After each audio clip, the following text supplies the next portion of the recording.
So I wanted to talk to you a little bit today about life and housing, and how that makes you successful, or if it even does. So ever since I was a little kid, since I was born until I was 16 years old, my dad was in the military and we moved all the time. We moved constantly. And I lived in houses, townhomes, apartments, all that jazz. And I didn't really mind the areas I lived. I cared about when I moved and moving away from my families, but the living situation itself didn't really bother me too much. So as I got older, I lived in an apartment, numerous apartments, houses, renting homes, renting a room in a house. And then, so in 2013, I lived in my friend's closet for a majority of the year, and it wasn't bad. It wasn't a bad experience. I had enough space for myself. I didn't do everything in there. I still washed my face. I still showered in the bathroom. I could make food in the kitchen, and it was fine. And then 3 months before leaving that place, my boyfriend moved in, so there was two of us living in that tiny closet, and that closet had, to give you some perspective, had her dresser, a pretty long dresser, inside of it, and we still had space to sleep. And we had our little Tempur-Pedic mattress on the ground, and I worked and I slept in that spot. And I liked it. It was a good space. It was nice. Yes, it got cramped, and I at times would get frustrated, but it wasn't the most terrible situation I could have lived in. And I wouldn't even put it in the top 5 most terrible situations. There have definitely been worse. I think it's also about perception on where you are, because some people would consider that hell, the fact that they had to live in a freaking closet.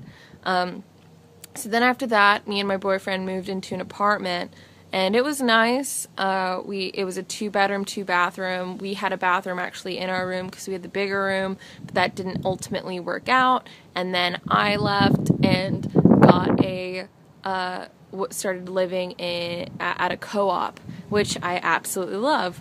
But I'm also still with my boyfriend, and he has a van, or we have a van. And so the van is kind of one of the biggest things I wanted to talk about, or just pretty much any alternative source of living. A lot of people, if you live in something that's different than an apartment or a house, they'll look at you very strange, or they'll look at you sad, or talk to you as if I'm sorry that you live in this situation, and it's, I'm sure for some don't want to live in that, but for still a good chunk, they're in that situation because they want to be in that situation. We have a van because we wanted a van, and we are altering our van because we want it to be something that we can live in. So right now, we have the bed, we have a table, we have storage underneath, we have a battery, we have a solar panel, we're able to get electricity, and no, at this point, right now, we do not have a way to cook per se, because we do have a propane tank, which we can cook in, but, we can't cook just whenever we feel like it, and we can't shower. But pretty much everything else we can do, and I really enjoy it, and I like it. I like being able to stealth camp in cities and go to a different place and just be like, well, let's just post up here, and we're not very obvious that we're living in this. There's only 2 of us, and we'll stay in it. And I think that a lot of people, I know that many people have this perception of, you're not doing very well in life if you don't have a traditional apartment or a traditional home. And we grow up in this country, if you've grown up in the United States, we grow up with our families saying that we should have these certain things. We should live a certain way. At this age, you should have an apartment. At this age, you should have this. I can't have an apartment. I mean, I live in a co-op right now. I've had an apartment, but it's not what I choose. It's not what I want. It's not what I want for myself right now. So it's all about perspective. I think that you need to look at the person and also look at the situation, and then also think that, or possibly wrap your head around the fact that not everybody wants the same thing in life. So we may not all want the house, with our family. And it's fine. It's beautiful if you do, good for you. But not everybody wants that. Not everybody wants an apartment.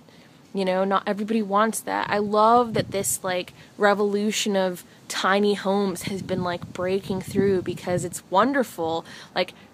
These tiny homes are little tiny apartments that sometimes even more space than what you would get in New York City, for this tiny little home on a trailer that you could move around to different spots. And it's beautiful. It's amazing. And you get so much space. And I even saw someone who lived in this really, really tiny apartment. I think it was not even 2 bedrooms, but I think it was a 1-bedroom apartment that morphed into it could house 5 people because of walls and things that were placed in the area. And I think our perceptions need to change.